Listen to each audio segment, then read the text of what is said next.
Hello, welcome to it. Thank you for your questions. We absolutely love them on social media. And as I say, just about every time we try and answer them as best we can. Here's the question this time around. Nice discussion topic. Despite crossing the 2,000 run mark in Test match cricket, Aiden Markram has struggled. Is it time for the Proteas to explore Ryan Rickleton? Interesting that is actually thrown in Ryan Rickleton. I suppose there could be other names you'd put there in his place in the middle order. Okay, I like that I've got three batters here who are number 1 and 2 up there, number 3 here, number 5 and 6 here. He also actually opened the batting, Ashwell Prince, at some point, despite not wanting to. Kind of had to open the batting if he was going to play at some point. Big topic, guys, because what you'll hear about Aiden and what is true is that he's this talented guy and, got to use his talents and yet he's not quite produced. Hash, what do you say to the question? How do you, can you just sort of move along from him? Yeah, it's a very pertinent question considering that, South Africa are playing a big series at the moment. Okay, the way I look at it is Aiden was tried at the top of the order. He had relative success at the top of the order and then went through a difficult time. And now that you've got him in the middle order, I almost feel you've got to give him sufficient time in the middle order to make a stake. So it's almost a tale of two careers almost. You got him in the top of the order. Now you've said, okay, you know what, we don't want you at the top of the order, but you're still a good enough player for international cricket. We're going to try you in the middle. So I think it's not time as yet. I'd like to have, if you're going to commit, like they've committed to the middle order position for him, I would give him a decent run to say, okay, now it's time to move on. If he doesn't get run. Yeah, Hersh, on to you. What are your thoughts? Look, I said a couple of weeks ago, I sympathize with this guy because I'm not too sure where his headspace is at the moment. He started as an opener, moved him down, even with regards to the limit of his format. They use him as a finisher in the IPL. Then he's come to number 4 in the Proteas, in the ODI squad, the T20s.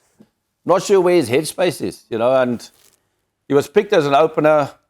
Yeah, we know how difficult opening is, but I'm not too sure if you asked him where he'd like to play. What position he'd like to bat. Do we go with him? Do we stick with him? It's a difficult one. Yeah, because we don't know where his head's at. If you're making the decision, do you stick with him? Do you say, right, I'm backing you, let's go? Or would you be forced to change because of results?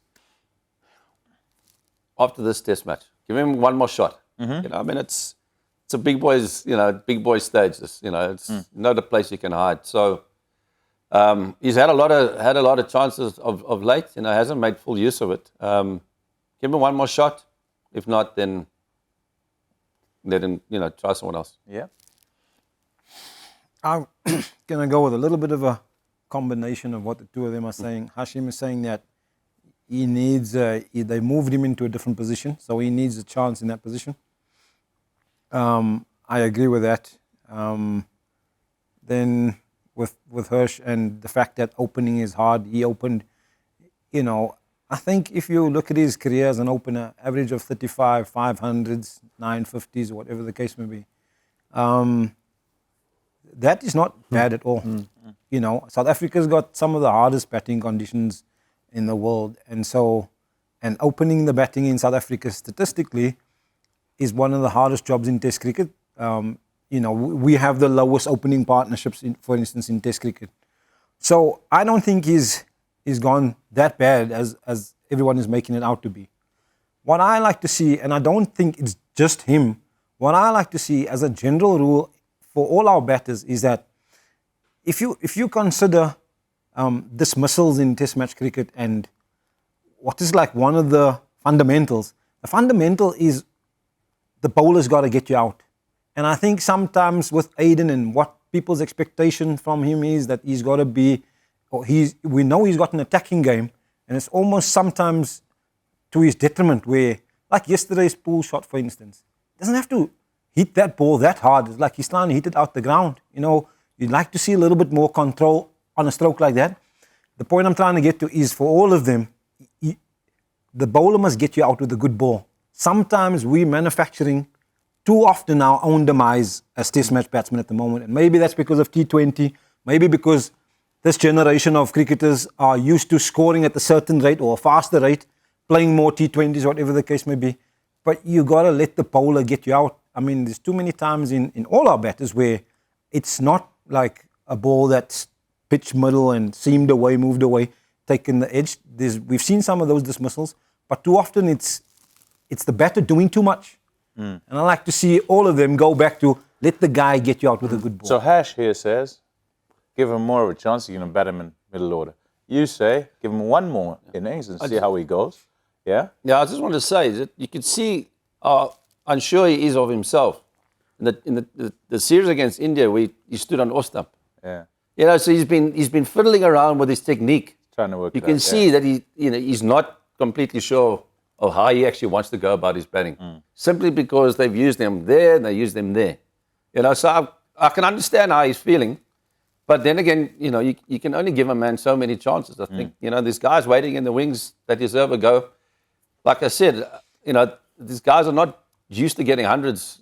That's, you know, the stats say that. But, you know, you're always one innings away of turning everything around. Yep. As we know. So That's why you give him one more. That's why. And I want to know if you're saying you're giving him one more or you're not. You're done with him or you're not. Because you've explained a whole lot of stuff there. And I think everyone agrees with it. But to the question, you give him another go or not? I do. Yeah, there you go. There's your answer. We try and get to it, and we get there in the end.